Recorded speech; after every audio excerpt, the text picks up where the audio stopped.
Genesis 29. Jacob arrives in Paddan Aram. Then Jacob continued on his journey and came to the land of the eastern peoples. There he saw a well in the open country with 3 flocks of sheep lying near it, because the flocks were watered from that well. The stone over the mouth of the well was large. When all the flocks were gathered there, the shepherds would roll the stone away from the well's mouth and water the sheep. Then they would return the stone to its place over the mouth of the well. Jacob asked the shepherds, "My brothers, where are you from?" "We're from Haran," they replied. He said to them, "Do you know Laban, Nahor's grandson?" "Yes, we know him," they answered. Then Jacob asked them, "Is he well?" "Yes, he is," they said, "and here comes his daughter Rachel with the sheep." "Look," he said, "the sun is still high. It is not time for the flocks to be gathered. Water the sheep and take them back to pasture." "We can't," they replied, "until all the flocks are gathered and the stone has been rolled away from the mouth of the well. Then we will water the sheep." While he was still talking with them, Rachel came with her father's sheep, for she was a shepherd.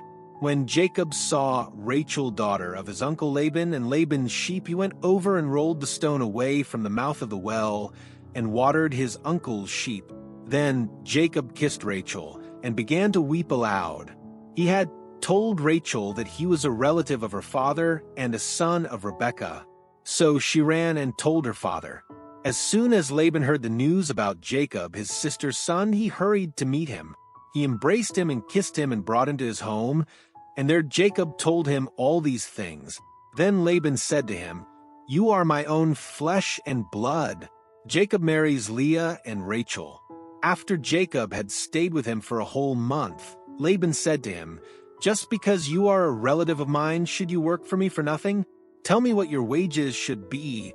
Now Laban had 2 daughters. The name of the older was Leah, and the name of the younger was Rachel.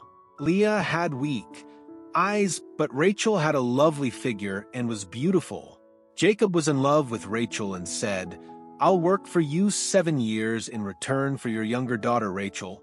Laban said, "It's better that I give her to you than to some other man. Stay here with me."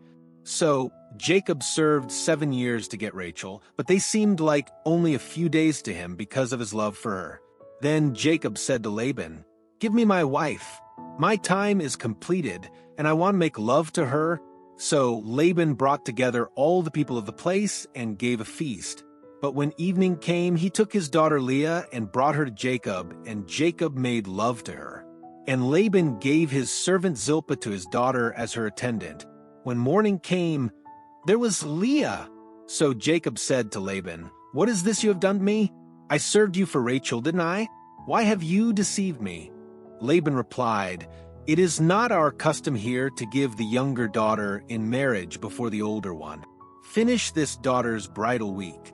Then we will give you the younger one also, in return for another 7 years of work." And Jacob did so.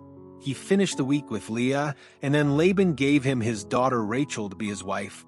Laban gave his servant Bilhah to his daughter Rachel as her attendant.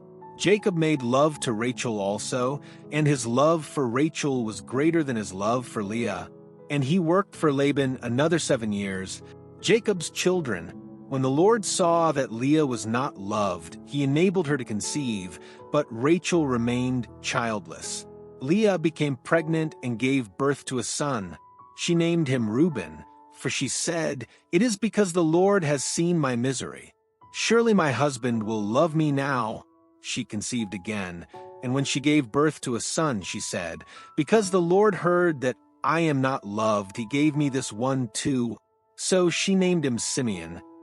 Again she conceived, and when she gave birth to a son, she said, "Now, at last my husband will become attached to me, because I have borne him 3 sons. So he was named Levi. She conceived again, and when she gave birth to a son, she said, "This time I will praise the Lord." So she named him Judah. Then she stopped having children. See you tomorrow for the next episode. Bye.